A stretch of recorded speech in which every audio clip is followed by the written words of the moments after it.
What we have here is the most powerful Mustang ever. This week on Ignition, we're going to find out if it's also the fastest.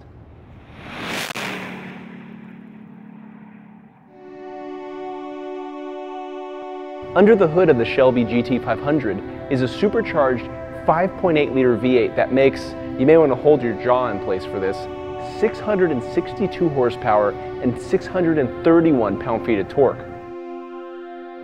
Not only is that more than the Camaro ZL1, not only is that more than the Corvette ZR1, that output makes this the most powerful mass-produced V8 in the world. And there's something more impressive than that, if you can believe it.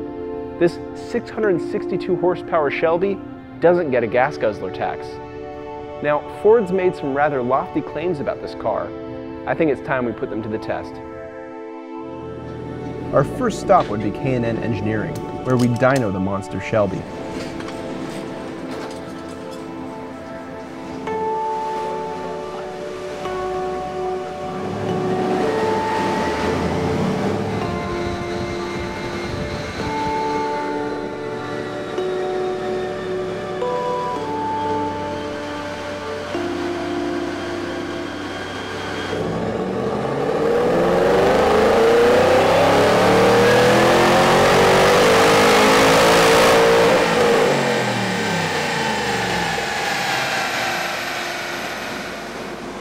There was one more thing we wanted to find out. I already did the calculations, and it looks like this car would hit 200 miles an hour at the top of fifth gear at about 6,400 RPM. We wanted to find out if that was the case before we attempted it.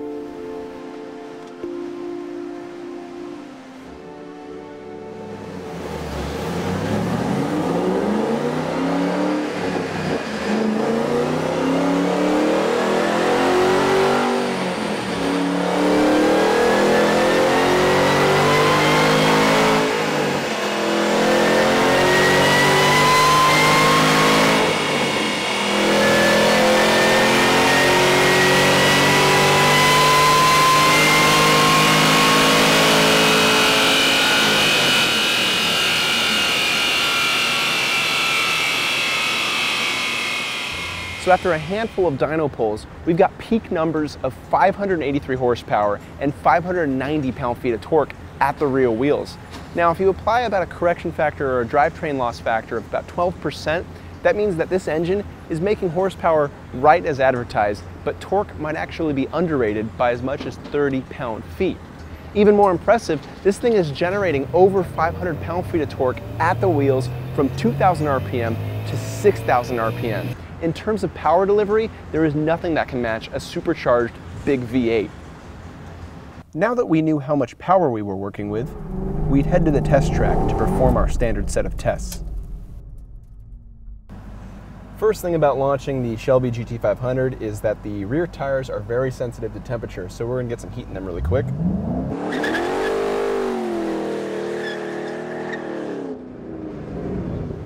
Second thing to note is that you hit 60 in first gear, so that means ringing the thing all the way out to 7,000 RPM on the red line and then just hitting your shift as fast as you can. Thirdly, we have launch control, which is a very nice thing to have in a car with 662 horsepower. You have to go into the menu, into the track apps settings, select launch control, and through the display you can choose your RPM between 2,500 to 5,200. I've been launching about 3,800, seems to match the surface right, and that's what we'll do. Traction control gets you out of the hole without an issue. 60 comes in 3.5 seconds. Quarter mile, 11.6 seconds at 125.7 miles an hour. It's about half a second faster than the ZL1, and it feels every bit like it. Now for our 60 to 0 braking test. Our best stop from 60 took 101 feet, but following stops took longer and produced a lot of brake odor. Let's begin the figure 8 test in the Shelby GT500, shall we? And oh my God, this thing accelerates so hard out of corners. taking some effort just because of how fast it is. I didn't think it would be that great mid-corner, but I'm really surprised at how capable this thing is around our figure 8 track. It doesn't want to power slide, which is great if you want to set down fast lap times. It doesn't want to understeer, it just wants to grip and go.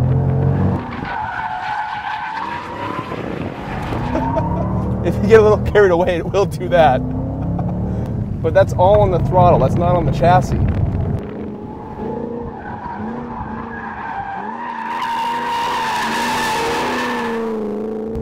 Man, this thing's fun. I was honestly surprised. Ford claims that this car saw 200 miles an hour at the Nardo testing facility in Italy. We're not in Italy, of course, but we're going to test that claim. So we're off to Arizona, towards one of Chrysler's proving grounds. There, we'll find a 5-mile oval and the chance to see 200 miles an hour. So we've logged a couple hundred miles in the Shelby GT500 now, and what's really impressive is that this doesn't feel like some ragged edge supercar. You don't get a sense that this thing is a 600 horsepower, 200 mile an hour capable Mustang.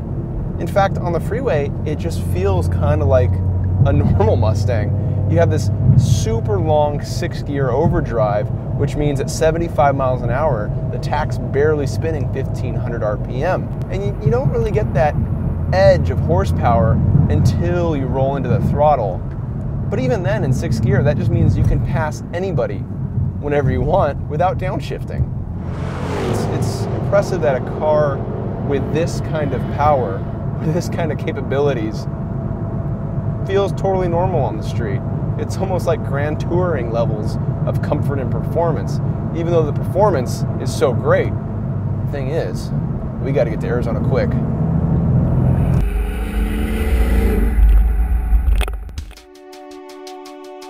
You don't just try and go 200 miles an hour, especially in a Mustang. Every component of the car must be analyzed and prepared. The undercarriage must be inspected.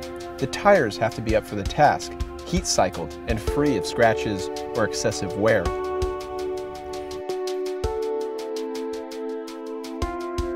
And then you have to consider the environment.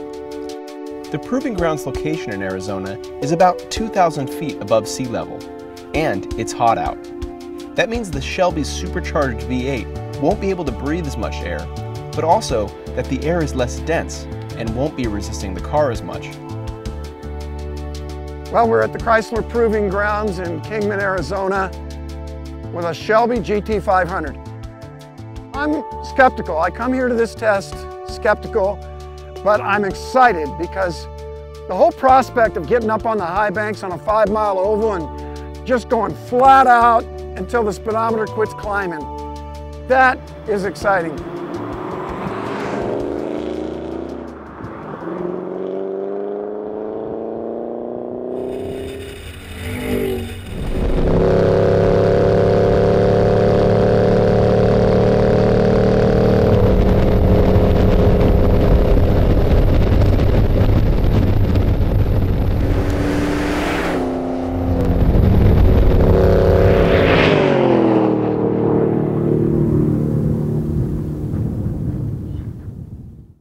So we have the results from one of Randy's first few attempts here. This red line represents speed. This is his attempt. Let's see how fast he went. That's 190.73 miles an hour. Not bad for over 100 degrees out. We're going to try again a little bit later.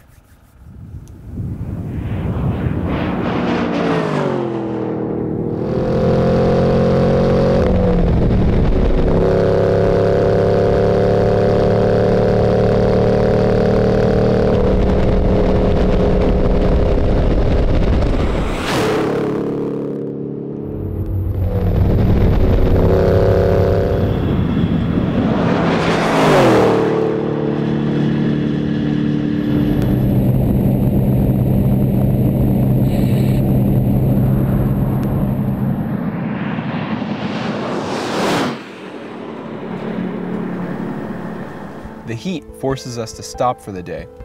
We'd try again early the next morning.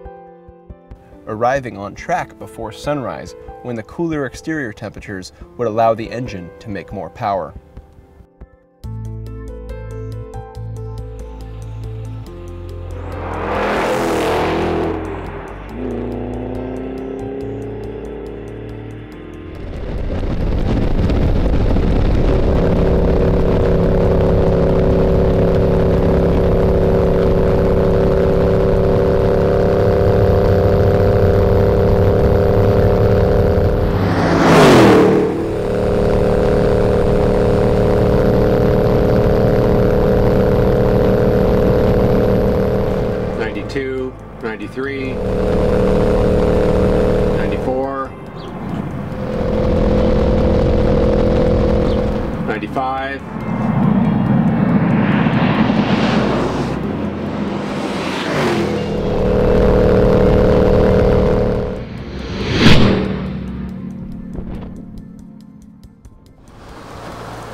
.9606.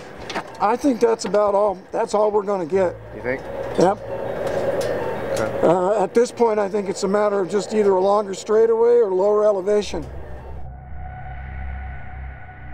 We got so close, so close. The goal was a 190 miles an hour on the banking as we entered the straightaway. And then throughout the whole straight, which is over a mile, we got 6 miles an hour. We got to 196, and proud of it. This car is a 200 mile an hour car. It's fair to say that. We are at altitude, we're in the heat, it's less than ideal. If the straightaway was another probably mile or two longer, we'd get there. While we didn't hit 200 miles an hour, it's hard to call this car a failure. Quite the opposite. This Shelby GT500 represents one of the most incredible performance per dollar ratios we've ever seen. And on top of that, despite being the fastest Mustang ever, it's usable and drivable in ways you could never imagine. We were 4 miles an hour away from the 200 club in a car with a base price under $60,000. That's something you can only get in America. What's wrong? Can you hear me? Can you see me? Stay strong. Hold on. Just one more.